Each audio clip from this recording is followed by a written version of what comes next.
इधर धुंधकारी अब घर में अकेला हो गया, तो अब उसे पूर्ण स्वतंत्रता मिली।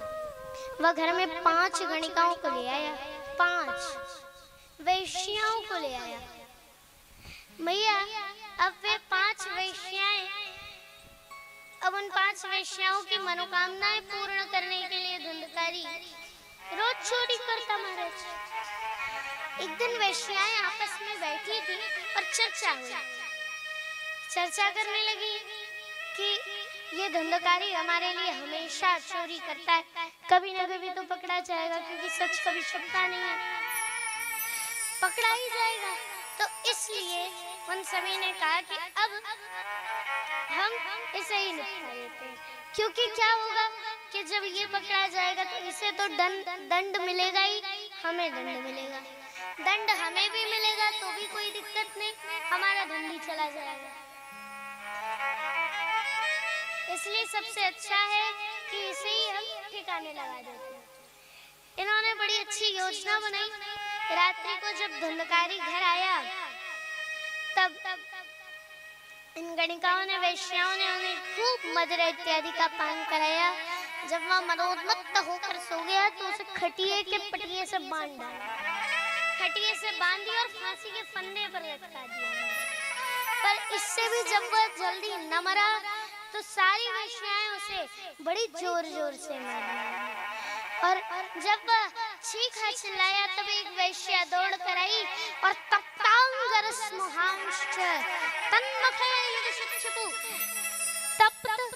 अंगार, तपते हुए अंगारों को उसके मुख में ठूस ठूस करके उसको मारा भैया, और उसके शरीर को वहीं गड्ढा करके आंगन में ही दफना दिया।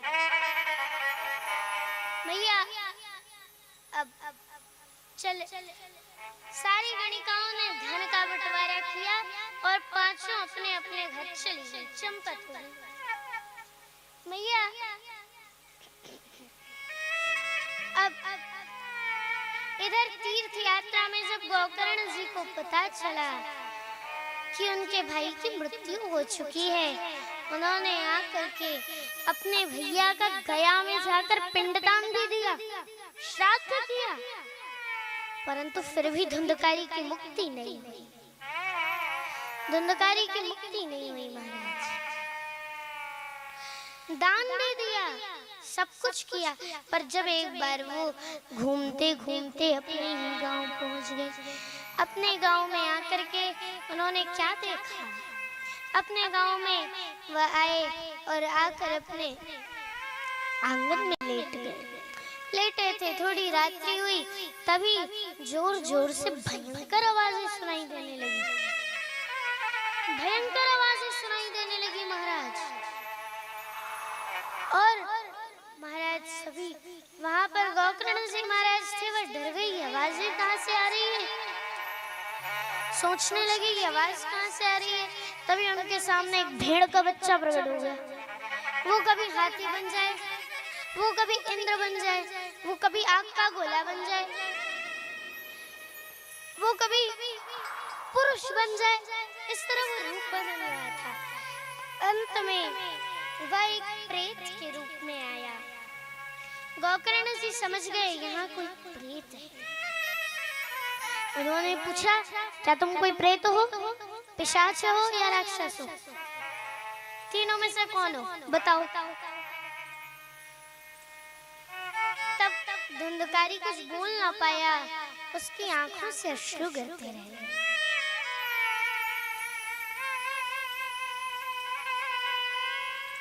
उसकी आंखों से अश्रु गिरते रह गए और तुरंत समझ गए गोकर्ण जी कि ये कोई प्रेत है। उन्होंने तुरंत जल लिया, कमंडल से जल लिया, अभिमंत्रित किया, और जैसे ही मारा वैसे ही उसका क्या हुआ, वह बोल पड़ा। धुंधकारी बोला, अहम भ्राता त्वदेवास्मि धुंधकारी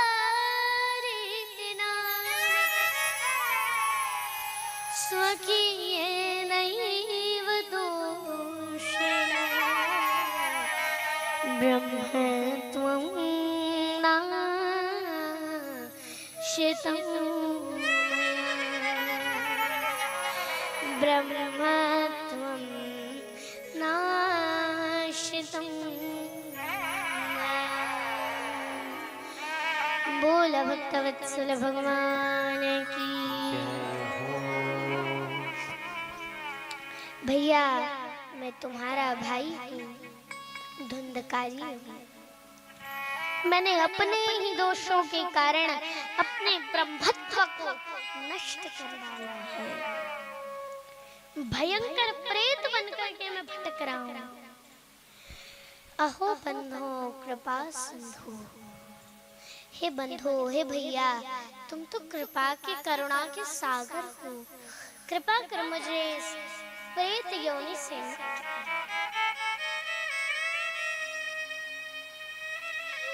भैया।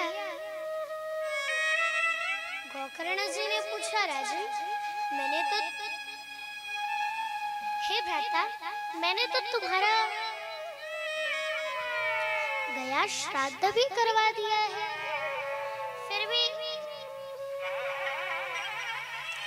तुम इतने, मैंने तो तुम्हारा गया श्राद्ध भी किया है, फिर भी तुम्हारी मुक्ति नहीं हुई, ऐसा विचार कर रहे हैं भैया। सोच रहे गोकर्ण जी कि मैंने तो गया श्राद्ध भी कर दिया, फिर भी क्या मुक्ति नहीं हुई इनकी। भैया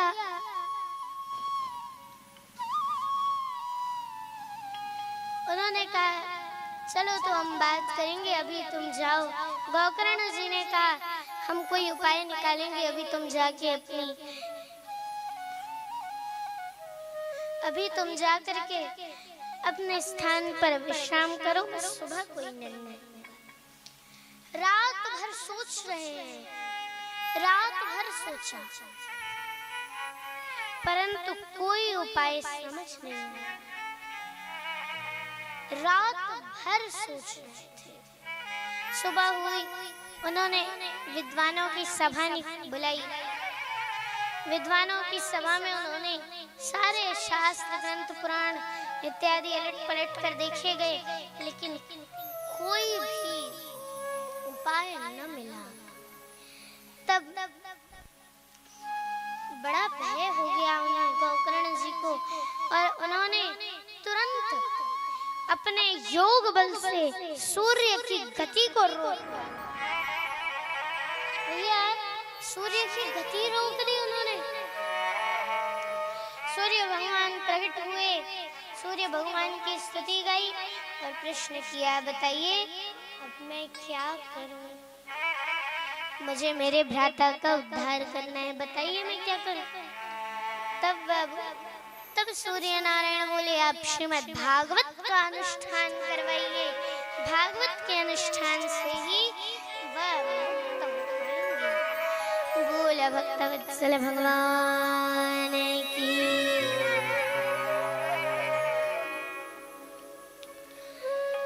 भैया अब बड़े प्रसन्न थे गोकर्ण जी महाराज, क्योंकि उन्हें मुक्ति का साधन मिल चुका था। बड़े प्रसन्न हो गए। उन्होंने एक बार भागवत कथा का आयोजन किया। आषाढ़ मास के पावन पर्व पर सुंदर आसन लगाकर दिव्य भागवत कथा का आयोजन किया। वहीं पर एक बांस रखा हुआ, एक 7 गांठ वाला बांस था। भैया उस बांस के अंदर धुंधकारी वायु रूप में आकर के विराजमान हो गया। जैसे ही पहले दिन की कथा विश्राम हुई, बांस की पहली गांठ चटक गई। धुंधकारी दूसरी गांठ में पहुंच गया। दूसरे दिन की कथा विश्राम हुई, दूसरी गांठ चटक गई। धुंधकारी तीसरी गांठ में पहुंच गया। तीसरे दिन की कथा विश्राम हुई, तीसरी गांठ फट गई। धुंधकारी चौथी गांठ में पहुंच गया। धुंधकारी चौथी दिवस की कथा विश्राम हुई, चौथी गांठ फट गई। धुंधकारी 5वीं गांठ में प्रवेश कर गया। 5वें दिवस की कथा विश्राम होने पर 5वीं गांठ फट गई। धुंधकारी 6ठी गांठ में चला गया और 6वें दिन की कथा विश्राम होने के बाद धुंधकारी 7म गांठ में पहुंचा और एवं सप्तदिने शैव सप्तकल्पे विभेद, जैसे 7वें दिन की कथा विश्राम हुई, 7 गांठें छिटक गई और धुंधकारी एक दिव्य रूप में प्रकट हो गया। मैया धुंधकारी एक दिव्य रूप में प्रकट हो गया। वह जा करके भागवत जी को प्रणाम करके गोकर्ण जी को प्रणाम करने लगा। मैया गोकर्ण जी देखते रह गए, भैया तुम कौन हो? देखते रह गए गोकर्ण जी। पूछा, अरे भैया तुम हो कौन? तब वह बोले कि मैं आपका वही भाई हूँ धुंधकारी, जिसने अपने ही दोष के कारण अपने ब्रह्मत्व को नष्ट कर दिया था, परंतु आज आपकी कृपा से मैंने इस रूप को प्राप्त किया है। तभी वहाँ एक विमान लेकर के भगवान के पार्षद प्रकट हो गए। बड़ी प्यारी महिमा धुंधकारी ने गाई। धुंधकारी विमान में बैठा, परंतु एक विमान देख करके महाराज गोकर्ण जी चिंता में पड़ गए। उन्होंने जाकर के प्रश्न किया पार्षदों से कि हे पार्षदों, आप एक विमान क्यों लाए? यहाँ पे तो हजारों श्रोताओं ने कथा श्रवण की, आप सिर्फ एक ही विमान क्यों लाए? तब पार्षद बोले, हम एक ही विमान इसलिए लाए क्योंकि बाकी श्रोताओं के मनन चिंतन और भक्ति भाव की कमी रही थी, परंतु गोकर्ण धुंधकारी ने पूरे मन से इस कथा का श्रवण किया है, इसलिए हम सिर्फ और सिर्फ उसके लिए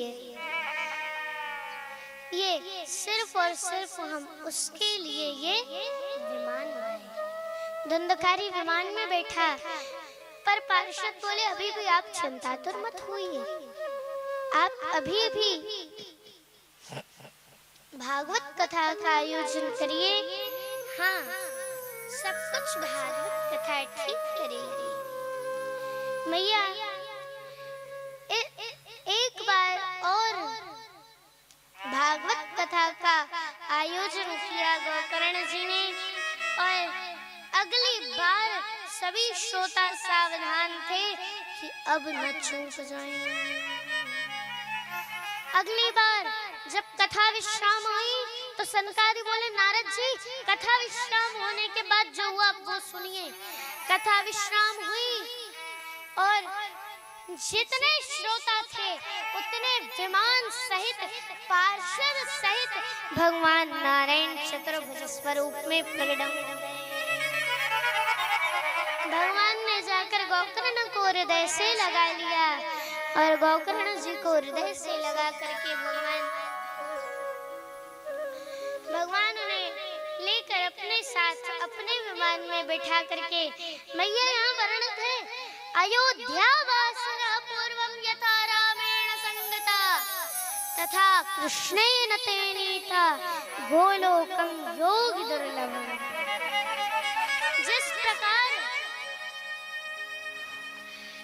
अयोध्या वासना पूर्व काल में अयोध्या वासियों को भगवान श्री राम अपने संग अपने धाम लेकर अपने लोक लेकर के गए थे, वैसे ही आज भगवान के साथ समस्त श्रोता समाज भी भगवान की कथा श्रवण करके भगवान के धाम को प्राप्त करता है। भैया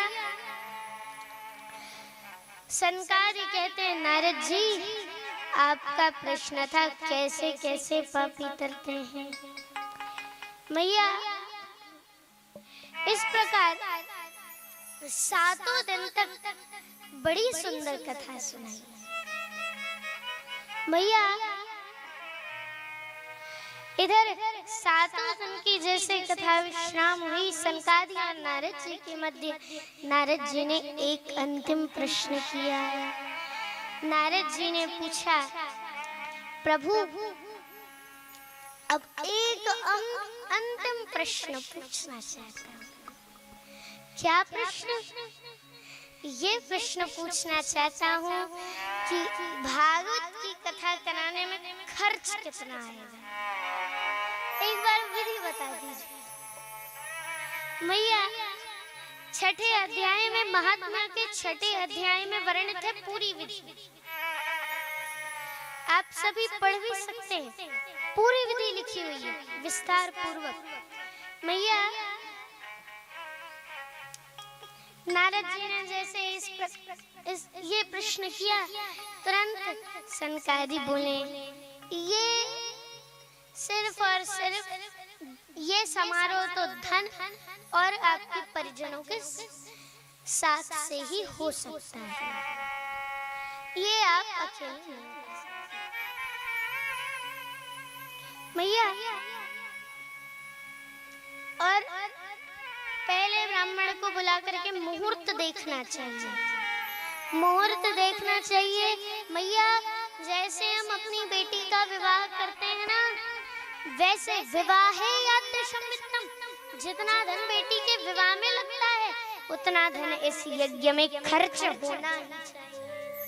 अपने सामर्थ्य के अनुसार उतना धन खर्च करना चाहिए, उतने धन से ये समारोह करना चाहिए। मैया, सभी रिश्तेदार, वैष्णव भक्त, भागवत प्रेमी, देश विदेश सभी को निमंत्रण भेजें। प्रयास करें कोई छूट ना जाए, सबको निमंत्रण भेजना चाहिए, कोई छूटे नहीं।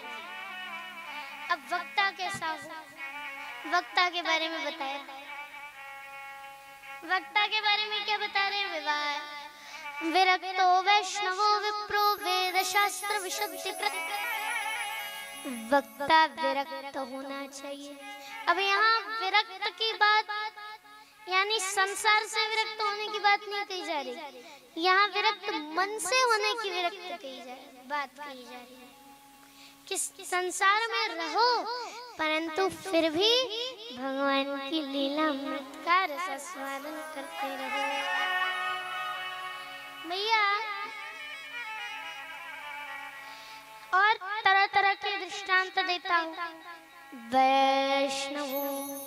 वैष्णवो वेद शास्त्र विशुद्धि कृत, वेद शास्त्रों का वर्णन ढंग से कर सके और दृष्टांत लो, तरह तरह के दृष्टांत दे सकता हो, धीर स्वभाव वाला हो, वक्ता कार्यों निष्प्रह, इस प्रकार का वक्ता होना चाहिए।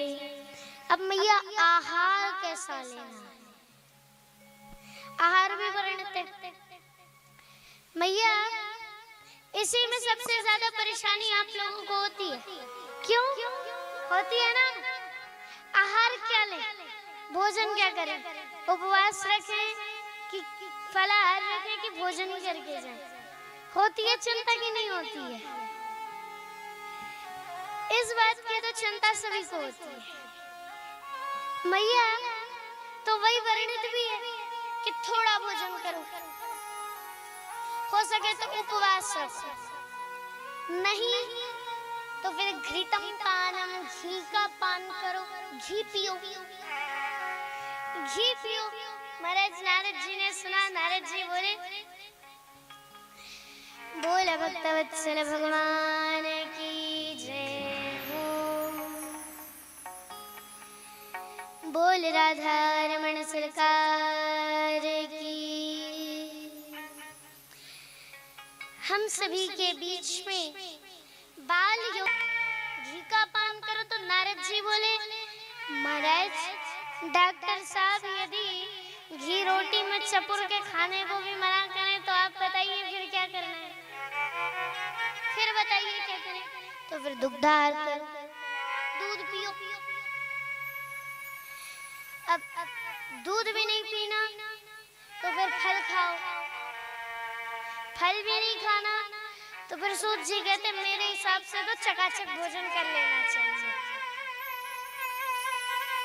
जब आप कुछ नहीं कर सकते तो फिर आप भोजन ही कर लो। परंतु कैसे भी भगवान की चरण शरण ग्रहण करो, भगवान